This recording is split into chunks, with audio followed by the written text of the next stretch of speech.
हे प्रथम वंदना गुरुदेव के द्वितीय आदि गणेशा। प्रथम वंदना गुरुदेव के द्वितीय आदि गणेशा। हे प्रथम वंदना गुरुदेव के द्वितीय आदि गणेशा। प्रथम वंदना गुरुदेव के द्वितीय आदि गणेशा। प्रथम वंदना गुरुदेव के द्वितीय आदि गणेशा। प्रथम वंदना गुरुदेव के द्वितीय आदि गणेशा।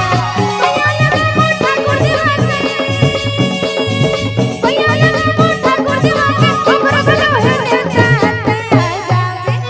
ते आ जाबे ओ दाई झूपन झूपन ते आ जाबे आ जाबे ओ दाई झूपन झूपन ते आ जाबे।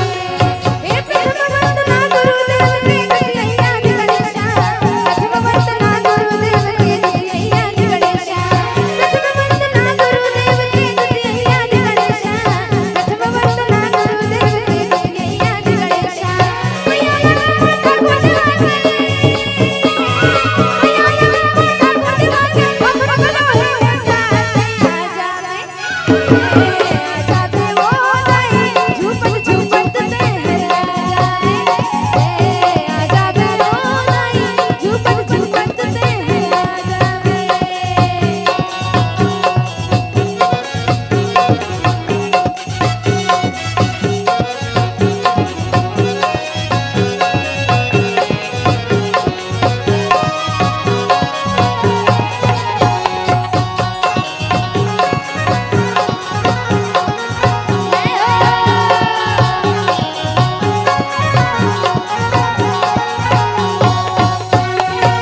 चंद्रपुर के चंद्रहासनी तोला सुमिरो माई। छोटी बहिनिया लाल दाई तोला सुमिरो माई।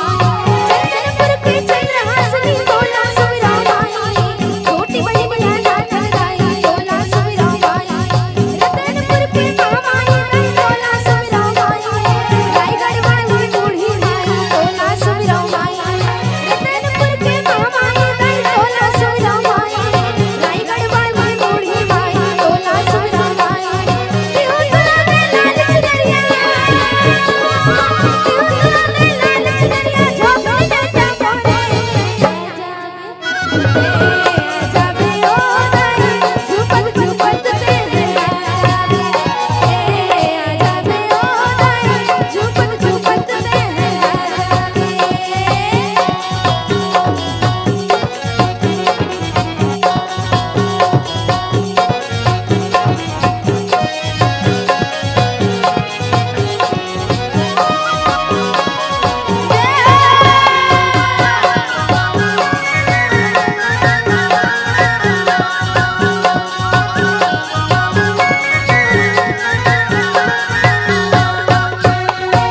डोंगरगढ़ के बमलेश्वरी तोला सुमिरो माई।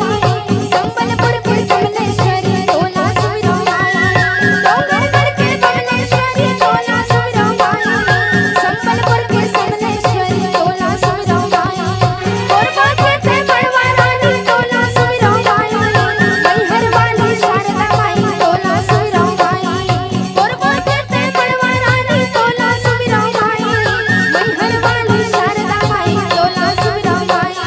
क्यों तुला ने पावन चनिया, क्यों तुला ने पावन चनिया झोंकने देता मोरे आ जाबे ओ दाई झूपन झूपन ते आ जाबे आ जाबे ओ दाई झूपन झूपन ते आ जाबे। हे प्रथम वंदना गुरुदेव के द्वितीय आदि गणेशा। प्रथम वंदना गुरुदेव के द्वितीय आदि गणेशा। प्रथम वंदना गुरुदेव के द्वितीय आदि गणेशा। प्रथम वंदना गुरुदेव के द्वितीय आदि गणेशा। भैया लगा मोठा गुरुदेवा के, भैया लगा मोठा गुरुदेवा के, हमरो गलो है नेता आ जाबे